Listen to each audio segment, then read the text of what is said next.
আমাদের ভালো লাগাতে সকলকে অনেক অনেক অনেক স্বাগত জানিয়ে আমার আজকের গল্প আরম্ভ করছি।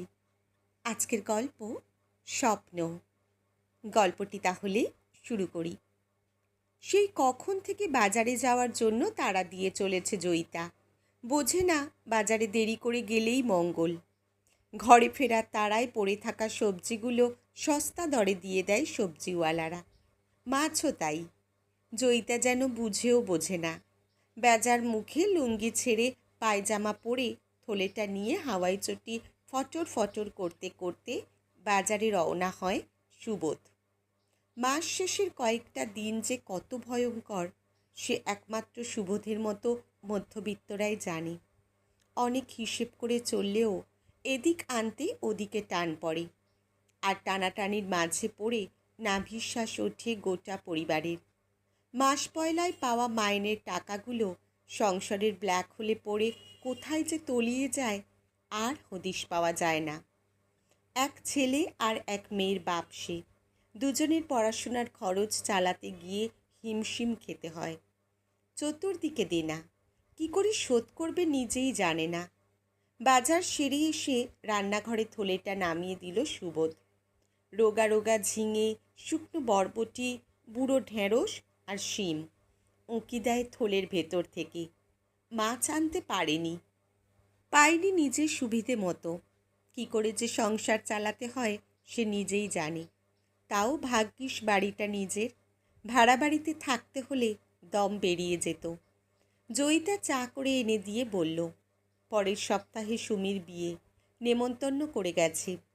বলো কি, সুমির বিয়ে ঠিক হয়ে গেল? কই কার্ডটা দেখি। সুবোধ অবাক হয়। ঘোষবাবুদের সাথে বেশ মেলামেশা ছিল এক সময়। এখন যোগাযোগ কিছুটা ক্ষীণ হয়ে এসেছে। ঘোষদার মেয়ে সুমির বিয়েতে যেতে হলে একটা ভালো কিছু উপহার তো কিনতেই হবে। সে এক খরচের ব্যাপার। না গেলেই হয়, কিন্তু নেমন্তন্নের খাওয়াটা বাদ যাবে, এটাও মন মানছে না। কতদিন কবজি ডুবিয়ে পাঁঠার মাংস খাওয়া হয় না। বিয়ে বাড়িতে মাংস তো থাকবেই, তাছাড়া পোলাও, বেগুনি, fish fry, rasgulla, Sandesh, ice cream, আরও কত কি থাকবে। ভাবতেই জিভে জল। রিমি আর সমু তো বিয়ে বাড়িতে নেমন্তন্ন খাবে বলে এখন থেকেই নাচছে।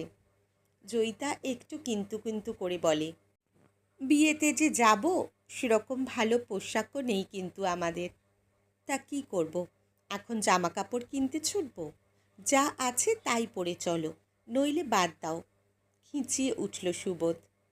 অন্তত রিমি আর সমুর জন্য কিছু কিনে নাও, দামি না হোক, ওই সস্তা দরেই। কেন, পুজোরগুলো কি হলো?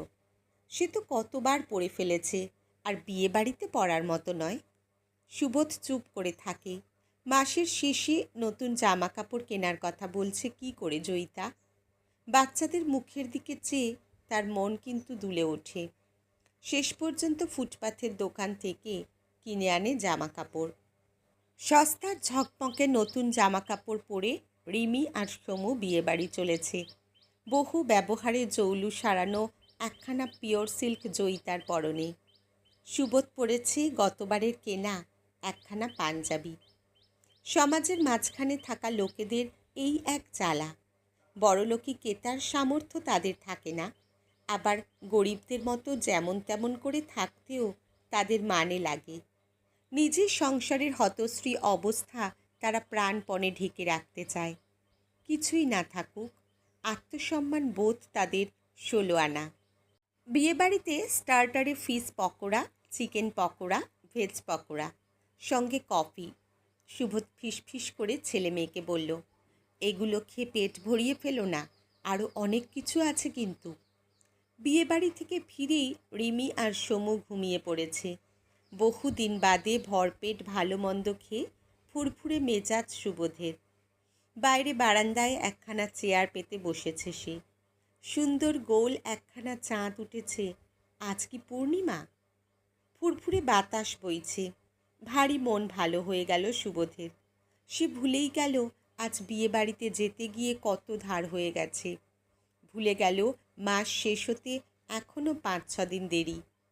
কি করে এই কদিন চলবে এ নিয়ে এই মুহূর্তে ওর মনে কোনো ভাবনা নেই। জয়িতা হাতের কাজগুলো সেরে সুবোধের পাশে এসে বসল। তোমার অনেক ধার হয়ে গেল, তাই না? পরের মাসটা একটু কষ্ট করে চললেই হবে। সবসময় আমাদের এমন অবস্থা থাকবে না জয়ী।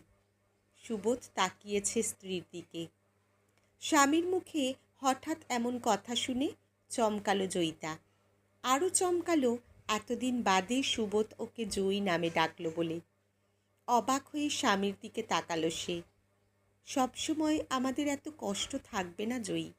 সুবোধ হাসল। মানে?